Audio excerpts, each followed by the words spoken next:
Universal banking. ഈ universe എന്നുള്ള പേര് കേൾക്കുമ്പോൾ തന്നെ അറിയാം ഈ പ്രപഞ്ചത്തിലുള്ള എല്ലാം എന്നുള്ള അർത്ഥത്തിലാണ് നമ്മൾ യൂണിവേഴ്സൽ എന്ന് പറയുന്നത്.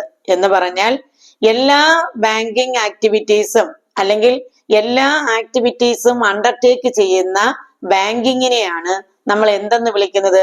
യൂണിവേഴ്സൽ ബാങ്കിങ് എന്ന് വിളിക്കുന്നത്. എന്താണ് എല്ലാ ബാങ്കിങ് ആക്ടിവിറ്റീസ് എന്ന് പറഞ്ഞു കഴിഞ്ഞാൽ ഉദ്ദേശിക്കുന്നത്? സാധാരണ നമുക്ക് ഇനി നമ്മൾ അടുത്ത ക്ലാസ്സിൽ പറയും ബാങ്കിന്റെ ഫങ്ഷൻസ് ആയ ഏതൊക്കെയാണ്? പ്രൈമറി ഫങ്ഷനും ഉണ്ട്, സെക്കൻഡറി ഫങ്ഷനും ഉണ്ട്. ഇത് കൂടാതെ തന്നെ വീണ്ടും കുറച്ച് കാര്യങ്ങൾ കൂടിയുണ്ട്. അതായത് വെഞ്ചർ ക്യാപിറ്റൽ പ്രൊവൈഡ് ചെയ്യുക, അല്ലെങ്കിൽ അഡ്വൈസറി സർവീസുകൾ കൊടുക്കുക, മെർച്ചന്റ് ബാങ്കിങ് നടത്തുക, ഇങ്ങനെ എക്സ്ട്രാ കുറെ സേവനങ്ങൾ കൂടി ഈ പറയുന്ന ഫങ്ഷൻസ് കൂടാതെ ചെയ്യുന്നുണ്ട്. അങ്ങനെ ഏതെല്ലാം ബാങ്കിന് ചെയ്യാൻ പറ്റുന്ന ഏതെല്ലാം പ്രവർത്തനങ്ങളുണ്ടോ അതെല്ലാം ഒരു ബാങ്ക് ഏറ്റെടുത്ത് ചെയ്യുകയാണെങ്കിൽ അതിനെ നമ്മൾ യൂണിവേഴ്സൽ ബാങ്കിങ് എന്നാണ് വിളിക്കുന്നത്. ക്ലിയർ ആയോ?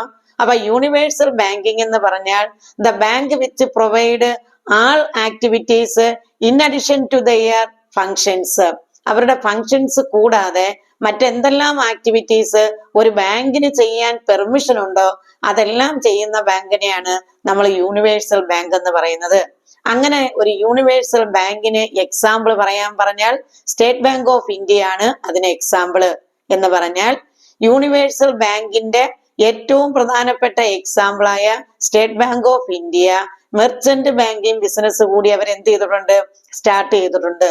അത് മാത്രമല്ല അവര് മറ്റ് രാജ്യങ്ങളിൽ ബ്രാഞ്ചസ് ഓപ്പൺ ചെയ്തിട്ടുണ്ട്. അതുപോലെ തന്നെ അവര് വെഞ്ചർ ക്യാപിറ്റൽ പ്രൊവൈഡ് ചെയ്യുന്നുണ്ട്, അണ്ടർ റൈറ്റിംഗ് നടത്തുന്നുണ്ട്, അതുപോലെ ബിൽ ഓഫ് എക്സ്ചേഞ്ചുകൾ ഡിസ്കൗണ്ട് ചെയ്യുന്നുണ്ട്, അതായത് ഫാക്ടറിങ് സർവീസ് അവർ ചെയ്യുന്നുണ്ട്. അങ്ങനെ RBIയുടെ പെർമിഷനോടുകൂടി ഒരു ബാങ്കിന് എന്തെല്ലാം ആക്ടിവിറ്റീസ് ചെയ്യാമോ ആ എല്ലാ ആക്ടിവിറ്റീസും under a roof, under an umbrella, under a bank. അതുകൊണ്ട് തന്നെ ഈ യൂണിവേഴ്സൽ ബാങ്കിനെ നമ്മൾ എന്തെന്നുകൂടി വിളിക്കുന്നുണ്ട്? വൺ റൂഫ് ബാങ്കിങ് എന്ന്, അല്ലെങ്കിൽ umbrella banking, one umbrella banking എന്ന്, അല്ലെങ്കിൽ വൺ ഷോപ്പ് ബാങ്കിങ് എന്നും വിളിക്കും. എന്ന് പറഞ്ഞാൽ എല്ലാം ഒരു കുടക്കീഴിൽ കിട്ടും, അല്ലെങ്കിൽ എല്ലാം ഒരു സ്ഥാപനത്തിൽ നിന്ന് കിട്ടും എന്നുള്ള അർത്ഥത്തിലാണ് എന്തെന്ന് വിളിക്കുന്നത്? One shop banking, one roof banking, അല്ലെങ്കിൽ അംബർല ബാങ്കിങ് എന്നുകൂടി ഏതിനെ വിളിക്കുന്നത്? യൂണിവേഴ്സൽ ബാങ്കിങ്ങിനെ വിളിക്കുന്നത്. എന്തൊക്കെയാണെന്നൊരു എക്സാമ്പിൾ പറയാൻ പറഞ്ഞാൽ നിങ്ങൾക്കൊന്ന് മനസ്സിലാക്കാൻ വേണ്ടി ഞാൻ പറയാം. Accepting deposit, lending loans, credit creation, agency service, general utility service, ഇതെല്ലാം ബാങ്കിന്റെ ഫങ്ഷൻസ് ആണ്.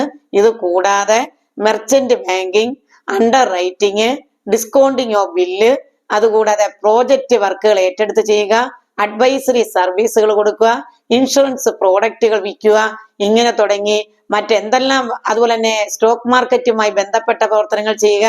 ഇങ്ങനെ ഒരു RBIയുടെ പെർമിഷനോട് കൂടി ഏതെല്ലാം പ്രവർത്തനങ്ങൾ ചെയ്യാൻ പറ്റുമോ ആ പ്രവർത്തനങ്ങളെല്ലാം ചെയ്യുന്നതാണ് യൂണിവേഴ്സൽ ബാങ്കിങ്.